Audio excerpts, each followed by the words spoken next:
আউযুবিল্লাহি মিনাশ শাইতানির রাজিম। বিসমিল্লাহির রহমানির রহিম। নাহমাদুহু ওয়া নুসাল্লি আলা রাসূলিল কারীম। আম্মা বাদ। সমস্ত প্রশংসা একমাত্র মহান আল্লাহ তাআলার নামে শুরু করছি এবং তারই শুকরিয়া জ্ঞাপন করছি আলহামদুলিল্লাহ। বিষয়টি হচ্ছে আমরা না জেনে অনেক রকম কথাবার্তা আমরা বলে থাকি এবং যা নিয়ে ফিতনা ফাসাদ এবং বিবাদ সৃষ্টি হয়ে থাকে। তো বিষয়টা প্রথম তরফা একতরফা বা দ্বিতীয় তরফা বা দুই তরফা না, উভয় পক্ষে না যাচাই বাছাই করে আমরা যখন কোনো কিছু সি- সিদ্ধান্ত নিই বা নিতে যাই, তখন দেখা যাচ্ছে এই বিষয়টি মিথ্যা বা ভুল হয়ে যায়।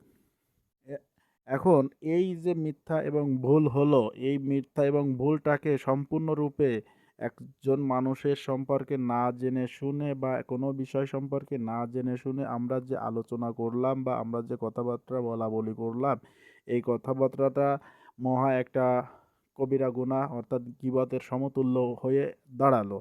যে আপনি বললেন বা আমরা বললাম যে আমি এই কথাটি তার সামনে বলেছি বা এই কথাটি সে কোনো কিছু মনে করবে না বা মনে করার মতন তার কথা না, উচিত কথা যেটা সেটা আমরা কথাটা বললাম, কিন্তু আসলে বিষয়টা হচ্ছে কি, আপনি যতই উচিত কথা বলার চেষ্টা করেন না কেন, বিষয়টি আপনি তাকে ছোট এবং খাটো করার উদ্দেশ্যে যদি বলে থাকেন, তাহলে আপনি অনায়াসে গীবত করেছেন এবং আপনার উচিত আপনি গীবাত করার পরে আপনি নামাজ রোজা হজ যাকাত যাই করেন না কেন, যতক্ষণ পর্যন্ত আপনি ওই গীবাত করা ব্যক্তি যার বিষয় নিয়ে আপনি গীবাত করেছেন বা পর সমালোচনা করেছেন, তার সাথে কথাবার্তা বলে তার কাছ থেকে মাপ চেয়ে তাওবা পড়ে ইস্তেগফার পড়ে যখন আপনি না আসবেন, ততক্ষণ পর্যন্ত আপনার ওই গুনাহ কখনোই মাফ হবে না। এমনকি মহান আল্লাহ তাআলা আপনার ওই গুনাহটা মাফ করবেন না।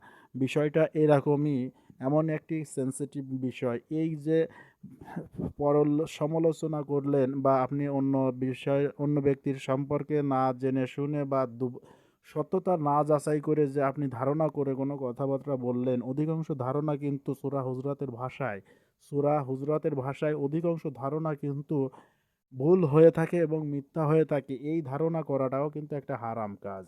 সুতরাং কখনো ধারণা করে বা কখনো সঠিক কোনো কিছু না যাচাই বাছাই করে আপনারা কোনো সময় বা আমরা কোনো সময় কথা না বলি।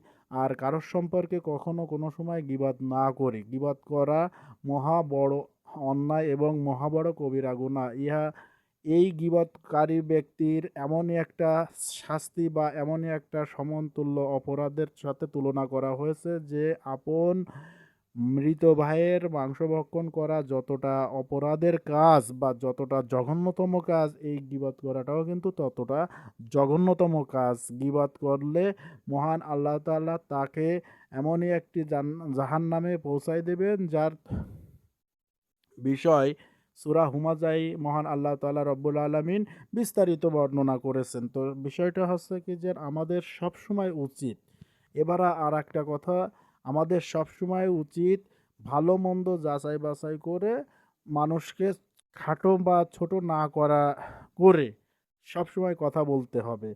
যদি আমি কথা বলতে চাই, তাহলে অবশ্যই খেয়াল করতে হবে যে যদি আমি আরেকজনের কথা না বলে আমি আমার ব্যাপার সম্পর্কে আমি কথা বলবো। আমি কখনো অন্য কারোর সম্পর্কে কথা বলবো না। আমি যদি ২৪ ঘন্টায় নিজের সম্পর্কে নিয়ে নিজের আত্মসমালোচনা করতে পারি, তাহলে আমার কাছ থেকে অনেক পরিবর্তন আশা করা যাবে ব্যক্তিগত চরিত্রে, এবং ব্যক্তিগত চরিত্রের পরে পরিবর্তন আসলে আমি আমার পরিবার এবং আমার সমাজ, আমার এলাকা, আমার সামাজিকতা, আমার রাষ্ট্রের মধ্যেও আমার দেখা যাচ্ছে অনেক কিছু পরিবর্তন আনা সম্ভব। আমি যদি নিজে ভালো হই তাহলে জগৎ ভালো হবে, আমি যদি নিজে খারাপ হই তাহলে জগৎ খারাপ হবে। তো সুতরাং আগে নিন্দা নয়, অন্য কারোর সম্পর্কে না জেনে সমালোচনা নয়, নিজের সম্পর্কে আত্মসমালোচনা করার মাধ্যমে নিজের সচ্চরিত্র এবং